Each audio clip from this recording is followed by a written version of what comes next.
Hey guys, John V here from Phone Arena. You're watching our in-depth video review of the LG Viper. It's one of two upcoming 4G LTE smartphones for Sprint's lineup, the other one being the Samsung Galaxy Nexus. This guy's priced at $100 with a 2-year contract, more of a mid-range offering, and it also features some eco-friendly initiatives. For example, its housing is constructed out of 50% recycled materials.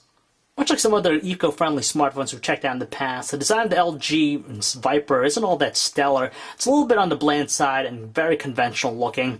It is constructed out of 50% recycled plastics, which is great for the environment. It does emulate the look of a metallic finish, but it is indeed plastic. You can tell by the slick feel in the hand. It's fairly comfortable to hold, but it's a little bit thick by today's standards. Being a gingerbread device out of the box, it of course features these 4 set of Android capacitor buttons that kind of squish together, so we do tend to accidentally press them. Above the display we have the cutout here for the earpiece, and next to it is the front-facing VGA camera. On the left edge of the phone we have the micro USB port for charging data connectivity, and you have also the volume control. It's easily felt and also offers a really tactile response. Meanwhile, the right edge of the phone is completely clean. Up top we got quite a few things. You have the 3.5mm headset jack, the noise cancellation microphone, and also a dedicated power button. It's raised and has a really good responsive feel. In the rear we have a 5-megapixel autofocus camera, a single LED flash, the ability to shoot 1080p high definition videos, and the opposite edge you have the notch here just for the speakerphone. And finally, prying off the rear cover gives us access to its 1700 mAh battery, and on this side you have the micro SD card slot, and also features NFC.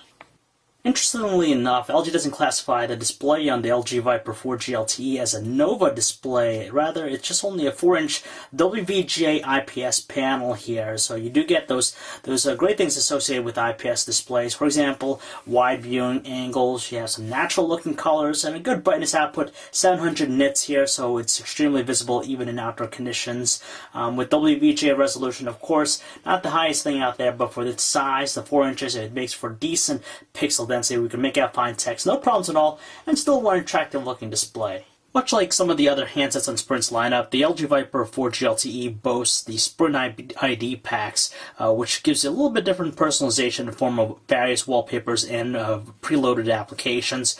But it's mostly stock Android 2.3.7 gingerbread experience. You can tell by just the application menu. Nothing really extravagant about it. We've seen it already. And there's no word on the exact date when it's going to get an upgrade to Ice Cream Sandwich. For the pricing and all, we're pretty happy that the LG Viper 4G LTE packs a dual-core 1.2 GHz processor with 1 GB of RAM, so it's quite, in terms of today's standards, a little bit on the mid-range side. It still provides for a pretty responsive performance at a variety of different things, whether you're opening up applications, doing things like pinch gestures in the browser. It pretty much moves effortlessly, even with things that are a little bit more processor intensive. For example, live wallpaper. We'll quickly show you one here. Let's switch it up to just something a little bit more graphically intensive, and you can tell just navigating across the home screen is still pretty smooth.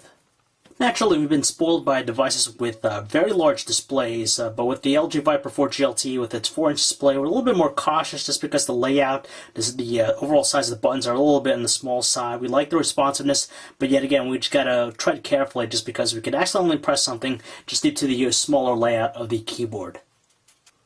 One of the bigger aspects about the handset is the fact that it's one of the first to feature 4G LTE connectivity with Sprint's network, so hopefully it's going to give you faster data speeds. But unfortunately, Sprint's network has yet to launch commercially throughout the country, so that's the thing that's holding it back. In the meantime, though, it's sticking still with 3G connectivity. As far as the web browsing performance is concerned, we do notice that it's extremely choppy, but it's still tolerable, but we could expect it a little bit better.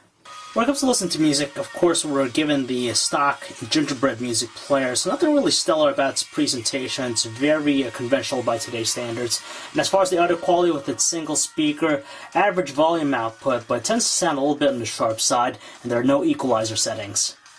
Not surprisingly, the handset runs high-definition videos without a hitch, and when you combine it with its IPS display, it makes for a decent experience. The video we have here is encoded in XVID, 1920 by 1080 resolution. You could tell no slowdown or lag, moving flawlessly, and of course, overall, we're content by it.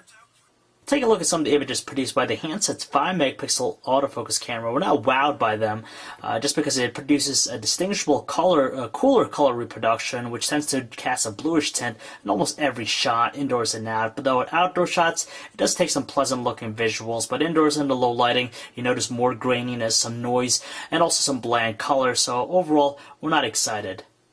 Even worse, the handset's 1080p video recording. Specifically, it's just extremely choppy looking, so you need a very firm hand to make sure it doesn't move that much. On top of that, details a little bit on the soft side. It has some inaccurate looking colors and some noticeable artifacting when you pan very quickly.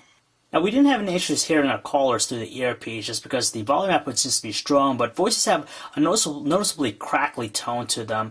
On the other end line, our callers did say that they were presenting with some natural sounding voices, no issues whatsoever. When switched to using the speakerphone, however, the volume output's a little bit on the low side, and on top of that, again, we noticed those crackly tones. In our time testing out the handset, it managed to maintain roughly 3 out of 5 bars in our specific area, but luckily, it didn't drop any phone calls. No doubt we're curious to know how the handset handles under 4G LTE connectivity, but under 3G connectivity, we managed to get at least 1 day out of normal usage on a full charge, so when you go on LTE, you're more likely to get less time with it. For a handset that's called the Viper, you were expecting a little bit more out of it. You know, something that's going to be killer, something that's going to be sleek, something fast, something that's going to be really breathtaking. But ultimately, we're a little bit bored by the handset. It doesn't have a great design. Of course, it's nice that it has some eco-friendly initiatives such as the recycled plastic casing.